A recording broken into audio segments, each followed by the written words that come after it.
앞에 말씀드린 것처럼 이 편지가 전달되어지고 있는 당시 디아스포라 유대 그리스도인들, 이들은 되게 지금 속박을 받고 있는 가운데 있습니다. 자유하지 못합니다. 매여 있습니다. 그런데 이들에게 편지하면서 야고보는 이야기하는 거예요. 자유롭게 하는 온전한 율법을 들여다보고 있는 자는 이라고 말씀을 시작하고 있습니다. 여러분, 오늘 사람들은 모두가 자유를 원합니다. 모든 사람들은 자유를 원하지만 누군가로부터 구속을 받으며 살아가고 있는 모습을 봅니다. 누가 구속을 받고 싶겠습니까? 그런데 그 구속받는 것도요, 누군가 때문이 아니라 자기 스스로가 구속하고 자기 스스로가 얽매여서 살아가고 있는 모습을 볼 때가 많습니다. 누군가는 자신이 했던 말에 묶여 살고요, 때로는 자신의 감정에 묶여 살고요, 분노와 상처에 묶여 누군가와 자신의 삶을 날마다 비교하며 그 비교에 묶여 살고 있는 이들의 모습을 너무도 많이 보게 됩니다. 다른 사람들이 나를 어떻게 볼까? 어떻게 생각할까? 온통 관심이 다른 사람들이 나를 바라보는 시선에 묶여서 살아가고 있는 모습을 봅니다. 그러다가 누군가가 내게 칭찬과 격려의 말 한마디, 내가 행한 일에 대하여서 인정해주면 그제서야 좀 마음이 풀립니다. 그런데 누군가의 시선이 불편해요. 그러면 그 불편한 시선에 또 묶여서 매여 사는 이들의 모습도 어렵지 않게 우리는 주변에서 봅니다. 당시에 야고보가 이 편지를 하고 있을 때의 시대적 상황도 마찬가지입니다. 이건 어느 시대에나 동일했던 것 같습니다. 그러면서 야고보는 이렇게 이야기하는 거죠. 그 원인을 너무도 분명하게 알고 있는 거예요. 왜 사람들이 묶여 사는가? 왜 사람들이 매여 사는가? 왜 자유하지 못할까? 바로 가장 큰 이유를 야고보는 너무도 단호하게 이야기하는데 우리가 이해가 되지 않는 이유를 설명합니다. 바로 그것은 말씀을 듣고 행하지 않기 때문이라는 거예요. 말씀은 듣는데 말씀을 듣고 행하지 않는다. 야고보는 말씀을 듣고 행하지 않는 자들을 향하여 어떻게 표현했습니까? 자기를 기만한다, 자기를 속이는 자이다 라고까지 표현을 하고 있습니다. 여러분, 자유롭게 하는 온전한 율법, 자유롭게 한다, 이 자유롭게 한다라고 하는 말은 율법이, 하나님의 말씀이 짐이 아니라는 겁니다. 짐이 아니라 해방이라고 분명하게 선언하고 있습니다. 이 편지를 받고 있는 대부분의 사람들은 유대 그리스도인들입니다. 유대 그리스도인들이다 보니까 당시의 유대인들에게 율법은 어떤 의미입니까? 율법은 그들을 자유케 하지 않았습니다. 율법은 그들이 지켜야 할 규칙이다 보니 실패하면 정죄받는 기준이었습니다. 그들을 판단하는 기준이었습니다. 잘했다, 못했다 판단하는 기준이 되다 보니까 이들에게 있어서의 율법은 그들을 자유케 하는 게 아니라 그들을 매이게 하는 하나의 수단이었습니다.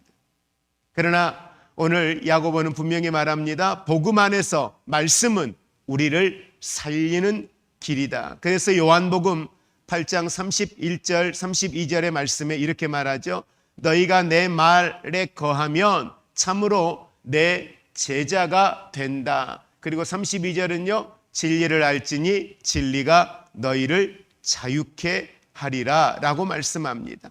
내 말에 거하면, 내가 말하는 이 말씀 안에 너희가 거한다는 건, 그 말씀을 지켜 행하면 내 제자가 된다. 더 나아가 제자가 될 뿐만 아니라 진리를 알게 될 것이고 그 진리는 너희를 자유케 할 것이다 라고 성경은 이야기하고 있습니다. 말씀은 우리를 감정의 노예에서 자유케 합니다. 자기를 합리화하려고 하는, 사람들에게 자기를 보이려고 하는 그 상황으로부터 자유케 합니다. 내 안에 있는 상처, 내 안에 있는 분노, 내 안에 있는 감정, 그 말에 대한 죄로부터 우리를 자유케 하는 놀라운 능력이 이 말씀 가운데에 있는 것을 보게 됩니다. 그래서 그리스도인이 누리는 또 하나의 축복은 함께 우리 고백할까요? 말씀 안에서 누리는 자유가 있습니다. 네, 말씀 안에서 누리는 참된 자유함의 신앙이 오늘 그 축복이 우리에게 있다라고 성경은 분명히 말하고 있습니다. 특별히 오늘 본문 말씀 1장 25절 말씀에 보면 이 말씀을 그대로 직역하면 이런 내용입니다. 그 사람은 어떤 사람요? 자유롭게 하는 율법을 들여다보고 있는 자는 듣고 잊어버리는 자가 아니요 실천하는 자니, 하나님의 말씀을 실천하는 사람, 하나님의 말씀을 듣고 행하는 사람, 이 사람은 바로 그의 행함 안에서 복된 자가 될 것이다 라고 말씀을 하고 있습니다. 여기에서 복되다라고 하는 마카리오스라고 하는 이 말을 여러분 꼭 기억하시기 바랍니다.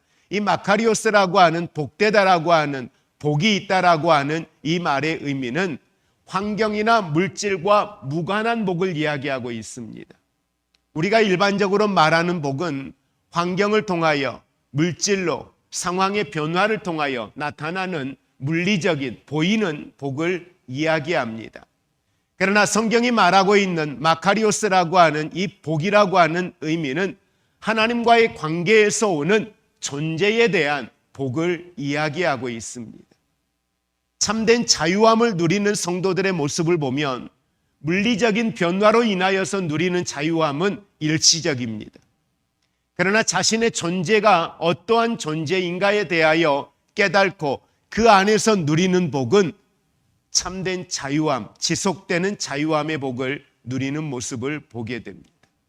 그리고 앞에서 이야기하고 있는 누가 복된 자라고 말했습니까? 행함이라고 이야기합니다. 행하는 자라고 이야기합니다. 여기에서 말하고 있는 이 행하는 자라고 하는 건 단회적인, 일회적인 행위를 이야기하는 게 아니라 계속 반복되는 삶의 방식입니다. 그 말씀을 지켜 행하는 삶이 이제는 그의 삶의 인격이 되어 있습니다. 그 삶을 행하는 것이 삶의 습관이 되어 있습니다. 삶의 가치가 되어져 있는 사람을 이야기합니다. 2026년 한 해 저와 여러분이 말씀 위에 우리의 삶을 세워가는 것이 처음에는 일회적인 게 될 수 있겠지요.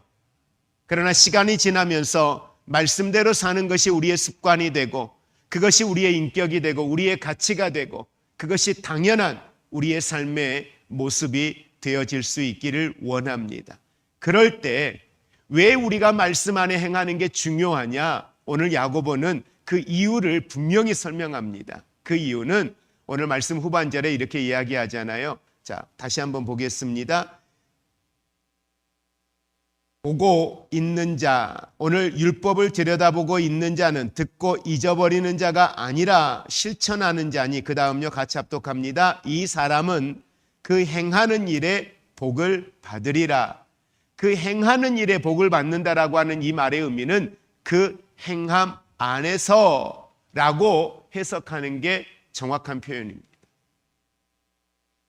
우리는 무언가를 행하고 난 이후에 복을 받는다라고 생각을 합니다.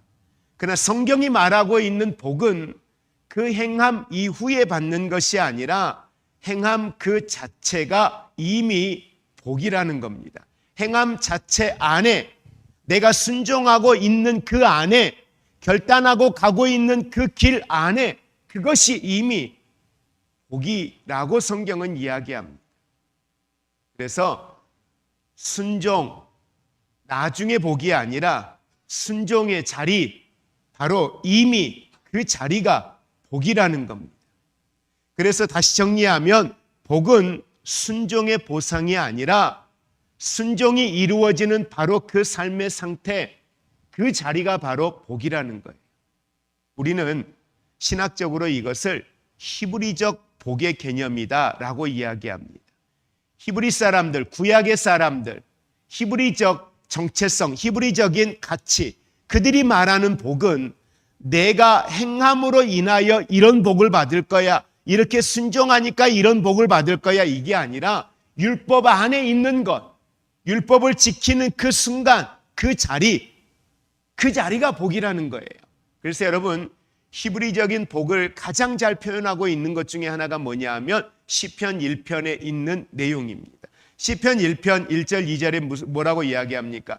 복 있는 사람은 누가 복이 있는 사람이냐? 여호와의 율법을 즐거워하여 그 율법을 주야로 묵상하는 자다라고 이야기합니다. 여러분, 복이 있는 사람은 어떤 사람이냐? 여호와의 율법을 즐거워하는, 여호와의 말씀을 즐거워하는 사람, 그 말씀을 묵상하는 사람, 더 나아가 내가 그 말씀을 즐거워한다는 건 그 말씀을 지켜 행하는, 그 말씀 안에 거하는 삶의 모습들입니다. 그러면 역사적으로 왜 야고보는 이 말씀을 흩어진 디아스포라들, 유대 그리스도인들, 이들에게 이야기하고 있는가? 왜 행함 속에 복이 있다라고 이야기하는가? 그 이유는 매우 간단합니다. 자, 지금 이 디아스포라 유대 그리스도인들, 이들은 어떤 상황이라고 했습니까? 자유가 없습니다. 신분도 명확하지 않습니다. 매여 있습니다. 경제적으로, 사회적으로, 관계적으로 모든 것들이 다 차단되어져 있습니다.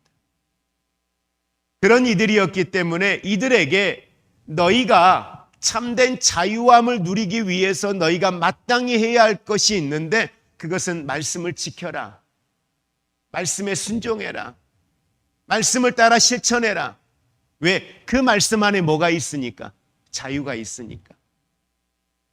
여러분, 당시에 이들에게 야고보는 대단히 무리한 요구를 하는 거예요. 왜? 이 행함이라고 하는 것, 말씀대로 산다라고 하는 것, 여러분, 이것이 초대교회의 당시의 수많은 성도들에게는 가난, 박해, 사회적으로 주변의 수많은 사람들로부터 외면당하는, 고립되어 있는 이들입니다. 그런데 그들에게 말씀을 행하라, 말씀대로 살아라, 말씀에 순종해라, 그건 손해를 감수해야 되고 박해를 감수해야 되고 고난을 감수해야 되는 삶의 환경입니다. 말씀을 지키는 순간, 예배를 드리는 순간, 말씀에 순종하는 순간, 그들의 삶에는 또 다른 박해가, 또 다른 고난이, 또 다른 위기가 그들 앞에 있습니다.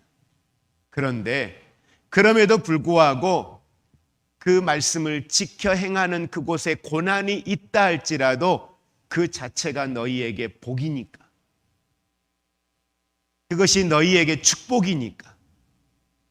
여러분, 우리 그리스도인들에게 요구하는, 성경이 우리에게 요구하는 그리스도인의 삶은 우리가 일반적으로 생각하는 복, 여러분, 그 복의 개념이 우리에게, 참된 성도들에게 주시는 복의 의미와는 다른 것입니다. 실제 우리가 경험해 보았어요. 진짜 우리가 자유할 때가 언제였나? 진짜 행복할 때가 언제였나? 정말 하나님과 더 깊이 교제하고 소통하고 하나님의 나라의 크고 비밀한 것들을 깨달아 알고 누리며 여호와를 힘써 경외할 때가 언제였나 돌아보면 물질이 많을 때가 아니었어요. 자녀들의 길이 형통하게 열릴 때가 아니었습니다. 고난 중에, 위기 중에, 때로는 목숨 걸고 하나님 앞에 무릎 꿇었을 때, 막막해서 피할 길이 없어서 사방으로 우겨쌈을 당한 것 같은 그 순간이었을 때, 내가 눈을 들어 산을 보니 나의 도움이 어디서 올꼬? 그 순간 내가 주를 바라볼 때, 아버지를 불렀을 때, 아버지께로부터 오는 위로, 아버지께로부터 왔던 그 소망, 아버지께로부터 왔던 그 평안, 여러분, 그 축복은 다른 무엇과도 경험할 수 없는 자유함이요 축복이었습니다. 성경이 우리에게 이야기하고 있는 그리스도인의 진짜 복은 뭘까?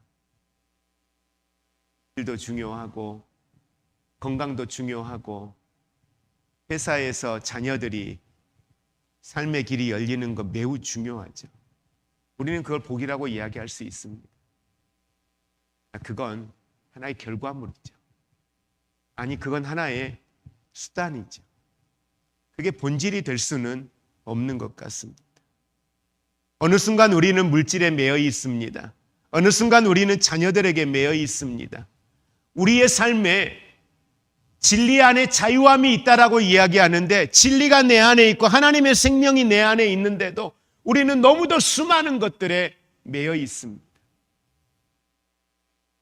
바들바들 떨죠. 그 말에 분해서 억울해서 견디지 못하는 내 감정에 묶여 있죠. 그 사람에게 묶여 있죠. 환경에 묶여 있는 우리의 모습을 봅니다. 그래서 야고보는 결과적인 축복이 아닌 그 행하는 일에 이미 그 행하고 있다는 그 자체 그 속에 도대체 야고보가 이야기하는 그 행하는 일에 복이 있다는 그 복이 뭘까? 예수 안에 있는 자만이 누리는 축복이겠죠. 어떤 것에도 매인 바가 없습니다. 그 안에 누리는 축복은 평안이에요. 자유함이에요. 그로 인하여 당하는 환난요, 그게 두렵지가 않아요. 그게 염려가 되지 않아요.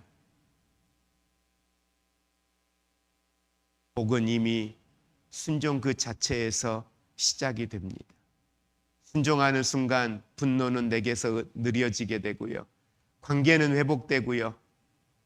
입술에는 재갈을 물리는 말이 줄어드는 삶의 모습들이 나타납니다. 말씀을 정리합니다.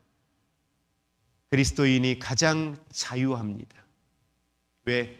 죽음 앞에도 우리는 염려할 게 없거든요. 그러니 자유하죠. 고난 앞에도 자유합니다. 왜? 우리 안에는 이미 하나님의 생명이 있으니까요.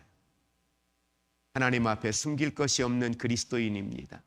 말씀 앞에 변명할 필요가 없는 그리스도인입니다. 그래서 우리는 날마다 이 고백을 할 수 있기 원합니다. 함께 우리 고백할까요? 나는 그리스도인입니다. 그래서 말씀 안에서 자유합니다. 그리스도인이니까요. 말씀 안에 참된 자유함의 이 신앙이 우리 모두에게 날마다 이루어지는 2026년도 새해가 되기를 주의 이름으로 축복을 드립니다. 기도하겠습니다. 매이지 않으면, 묶이지 않으면 눈치 볼 일이 없고요. 하나님만 의식하면 됩니다. 이해관계가 없으면 눈치 볼 일이 없죠. 무슨 말을 해도 하나님의 말씀을 하면 사람이 어떻게 볼까? 눈치 보거나 체면을 생각할 일도 없습니다. 이제 우리는 더 이상 환경 때문에, 사람 때문에, 상황 때문에 자신을 속이는, 자기를 기만하는 자, 말씀을 순종해야 되는 일들을 앞에 두고도 계산하고 있는, 자기를 속이는 자가 되지 않고, 그것이 하나님의 말씀이면 네, 그래야죠. 주님 말씀하시는데 그래야죠. 당연히요. 그것이 마땅함이 되는 우리의 신앙이 되기를 원합니다. 그럴 때에 그 자리가 성경이 말하는 진짜 복, 참된 자유함, 이 놀라운 축복, 여호와를 즐거워하는 놀라운 은혜가 우리 안에 이루어질 줄 믿습니다. 우리도 2026년에는 이 복을 누리기 원합니다. 여호와를 즐거워하는, 여호와를 기뻐하는 이 복을 누리기를 원합니다. 그런 우리가 되게 하여 주옵소서. 함께 기도하시고 여러분의 기도의 제목들을 가지고 또 교회가 하는 공동 기도 제목들을 가지고 함께 기도하시다가 여러분 돌아가실 때 주님 가르쳐 주신 기도하시고 돌아가도록 하겠습니다. 같이 함께 기도합니다.